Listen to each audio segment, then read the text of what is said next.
The first thing you're gonna need to do is when you approach the ATM, you'll actually be able to see, we can actually just insert our card right here. Now just keep in mind, it does not accept all cards. It accepts Visa, Discover, MasterCard, and Plus cards. And you can also tap your card. Not all ATMs have this, but you can actually just tap it just on this option right here. And once you've done that, you can basically enter in your PIN if it requires you to do so.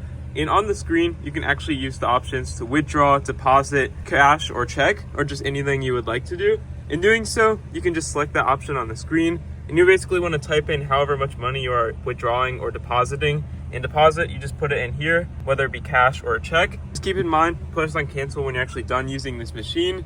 And you can actually just plug in headphones if you do not want anyone to hear the audio from the machine when you're actually using it. And it's always good to be mindful to use the mirror to make sure that no one's actually watching you. And you can get a receipt right here, and it's basically all you need to do. It does not give you coins, and you cannot put coins in the machine. But just keep in mind, if it's not your bank, you cannot get it without using fees. There will be small fees, but that's all you need to do to use one of these ATMs.